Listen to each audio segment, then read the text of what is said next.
almost every government that was involved in the COVID response has subsequently been voted out. Yeah. Those that have had elections anyway. And I don't say that to make excuses. It's just an observation. We accept that there was a mood for change last time. Understanding what was driving that is pretty important.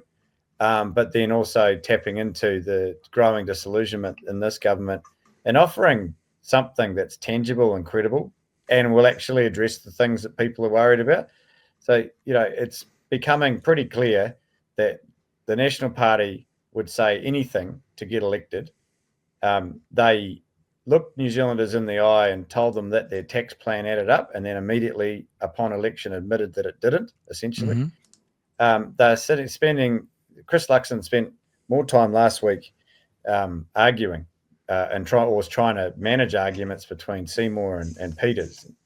I've come to the conclusion that the reason that Luxon keeps talking about the time he ran an airline is because he can't talk about the time he ran a coalition because it's running away from him.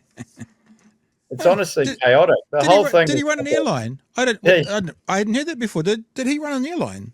Well, I'm starting to doubt it because he hasn't mentioned it in 15 minutes. So who knows? But honestly, this government is like an episode of The Thick of It, and every day there's just something else that comes out. And I have a lot of faith in New Zealanders, and they can sniff out insincerity from a mile off. They can also sniff out a bullshitter. And so when ministers are looking them in the eyes and saying things are better now, they know that's not the case. And I think they'd rather people come out and say, look, we gave this a go. It didn't quite work out, so we've got another plan. Yeah. Instead of spending their whole time blaming the previous government for things that are quite clearly as a result of their decisions. I think what you just mentioned there, the word comes to mind, gaslighting. And it's funny, I wrote gaslighting down to talk about tonight. We're going to talk about the latest thing is all of a sudden, Chewie, we're not getting those EV charges we were promised. Yet they're saying, we'll still hit our targets. The police numbers, the police numbers haven't hit what they should do. And they're still saying, oh no, we'll still reach our police targets. We're still going to reduce smoking as they're incentivizing more smoking. It's like the gaslighting that's going on is unreal, and the broken promises. And you throw in there things like the student loans for nurses promises, and this. There is, I did a tweet or a post on Blue Sky, whatever that's called, a blart, I don't know, that said it is now technically officially easier to write a list on what they have kept rather than what they've broken, because the broken list is so much longer. It's just unreal. It's unreal. It's exactly like Trump. I'm going to be in charge of the stock market. Oh, don't trust the stock market. I'm going to be in charge of cost of living. Oh, don't trust the cost of living. It's exactly the same. Chewie, you should say something, by the way. I should say something.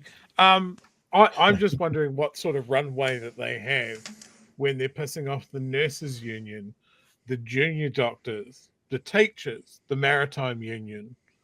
That's a lot of people. That's people with kids, people without kids, people with EVs. There just doesn't seem to be a lot for the rank and file New Zealander that thought that things were going to be better. I think it adds up, and it's easy to forget that they've actually only been in 12 months. It's a lot of broken promises in a short period of time. Yeah. It does feel like a speed run. Yeah, but it also they are trying to hoodwink people in areas where it's so obvious and that people really care about. So to say that the cuts to health don't affect the front line, then people go to the ED and they can't get seen. They can see the nurses and doctors working their ass off, but they just simply don't have enough resources. My local hospital in Masterton is 40 nurses short, and they swear black and blue there's no hire freeze, but they're not allowed to hire more. So, I look at the two areas that I'm responsible for, local government. They promised New Zealanders that their water plan would be cheaper, and it's just not. People are getting double-digit rate rises because councils can't afford to do the water stuff. And here's the thing, that the only way that their water plan adds up is if they significantly reduce the amount that they say has to be spent. So instead of working on a 30-year projection like we did, they deliberately worked on a 10-year projection, and then says, oh no, this adds up. It doesn't. It's going to get worse.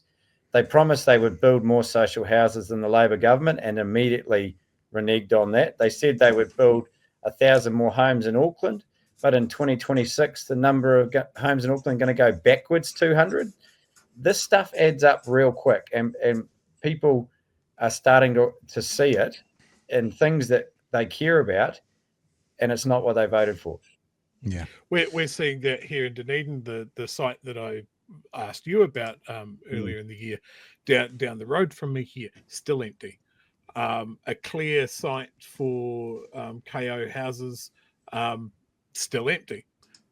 Some sites around Dunedin have been cancelled, and there's more to come. People will start to notice this. There's a critical mass, and I think because they have tried to front load all of this, it really, really sticks out. Have you seen, speaking of the councils and the water plan and all of that sort of thing, have you seen Simeon Brown's comments today? It's a latest edition of latest chapter of this government trying to deflect all responsibility onto councils so that when there is the inevitable backlash, they can say, not us. Whereas, in fact, it actually is the government. They're the ones that stuffed up water reform. We're talking the thousands of dollars a year of every ratepayer in the country because the government stuffed it up. And what's patently clear is that the rating system is stuffed and needs to be fixed. We did a review on it. The recommendations were there, and Simeon Brown dismissed it as woke nonsense. And now the only option councils have is rates. So it's only going to go in one direction. And honestly, every time someone opens up their rates bill and gets a surprise, don't blame your councils. Obviously, there's things that they do that we don't agree on. That's why we have elections. But the reason it's going up so quickly and will continue to go up is because this government has stuffed it up. And we always got to remember that this current government, they're the ones who tore you guys apart for mandating things from central government for councils. That's the way they sold it. And today I watched some of that press conference and I was listening to Wee Simeon, and it was just like, how can you mandate what they're going to do in their local bodies from central government? This is the gaslighting. It's exactly the gaslighting in. This is what you ran against, and now you're doing it. And how can you do now what you said the last lot couldn't do? We have you've probably heard this, Kieran, but we have this rule. Our most basic rule is we will hold this government accountable to the standard they held you guys, or the standard they set for themselves, like when they make a promise for 10,000 EV chargers. Yeah. That's their standard. That's not ours. That's not necessarily yours. That's what they said. And one of the things they said was the evils of centralising everything and all these edicts coming from Wellington. And it's exactly what they're doing now. And we have to tell people and remind people. And it doesn't even matter to me whether that's the right or wrong decision. What matters to me is that's what they said was wrong and bad, and now they're doing it. That's their standard, Kieran. That's 100% correct.